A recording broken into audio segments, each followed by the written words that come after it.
Pour comprendre la police des grains, il faut partir d'un constat.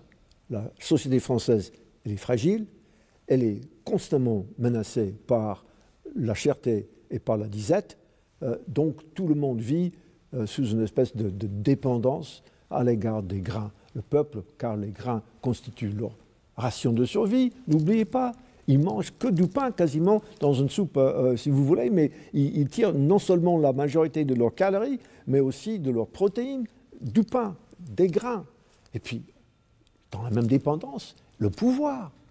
Car s'il n'y a pas suffisamment de pain de qualité acceptable à un prix accessible, ben le peuple va murmurer et puis après, il va faire encore davantage, c'est-à-dire perturber l'ordre public. Donc, la dépendance du pouvoir, c'est sa légitimité politique est en question, et également l'ordre public.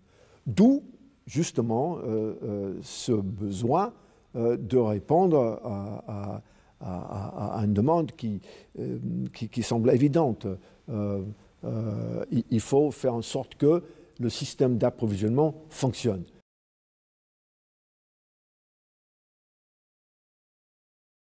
La police des grains traduit l'obligation qu'a le monarque, prince nourricier, boulanger de dernier recours, non pas de fournir directement le pain au peuple, mais de garantir le peuple contre la faim et la famine. Donc il y a une espèce de contrat social des subsistances qui est scellé par la police des grains, ce que nous appellerions, nous, aujourd'hui, la régulation. Ça veut dire quoi, au juste? Ça veut dire surtout la notion, l'obligation de concentrer sur le marché toutes les transactions. Tous les échanges de grains et de farine doivent avoir lieu sur un marché, disons, officiel. C'est la façon donc d'éviter ou au moins de limiter la spéculation, l'accaparement, les achats faits sur pied, comme on dit, dans les champs, clandestinement dans les auberges, sur échantillons. C'est la façon d'éviter la dispersion de l'offre et d'assurer le peuple par la visibilité dense des grains et des farines que demain ne sera pas apocalyptique.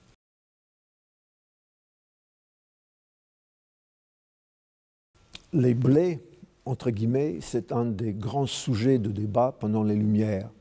C'est la question des blés qui encourage ou même incite les Lumières d'aller vers ce que moi j'appelle les Lumières économiques, c'est-à-dire une réflexion sur l'économie politique et sur le vivre ensemble à la base d'une grande remise en question de la relation entre la gestion de l'économie et l'organisation sociale. Or, en plein XVIIIe siècle, il y a plusieurs groupes qui commencent à critiquer vivement le système dit de la police des grains. Ils considèrent que la seule façon de libérer l'entreprise, d'inciter les marchands à investir, à mettre des capitaux dans leurs entreprises, la seule façon de sortir de cette espèce de chronicité de cherté et de disette est de renoncer aux contraintes du vieux système réglementaire et de restriction et de proposer ce que moi j'appelle le principe du marché à la place du marché comme bastion réglementaire.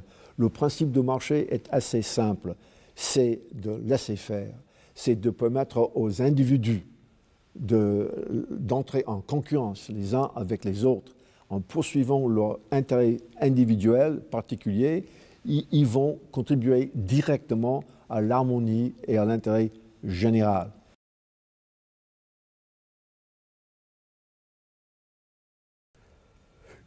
Une idée terrible traverse le XVIIIe siècle.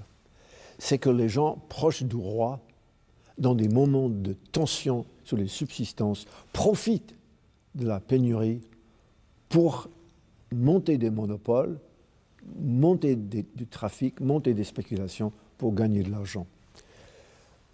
Ça revient à travers tout le siècle et ce n'est pas une notion, entre guillemets, seulement populaire qui relève des préjugés imputés au peuple, incapable de raisonner et ne sachant vraiment pas son intérêt. C'est une notion qui imprègne quasiment toute la société, les élites aussi bien que les gens du peuple. Or, au moment libéral, en particulier dans les années 60, quand justement on démantèle la police, on supprime la police des grains, et le roi dit à son peuple, je vous émancipe, je suis plus responsable de votre pain quotidien, à ce moment-là, il y a une aggravation de ce soupçon, qui est un soupçon quasiment permanent, et les gens commencent à dire ouvertement que la libéralisation même, les lois même de réforme étaient simplement une couverture pour permettre au roi et aux gens proches de lui de spéculer sur les grains et d'amasser des fortunes immenses. On appelle ça le pacte de famine ou le complot de famine. C'est une forme d'accusation terrible contre le roi qui était père de son peuple, qui était le boulanger et qui tout à coup devient marchand de grains, voire accapareur.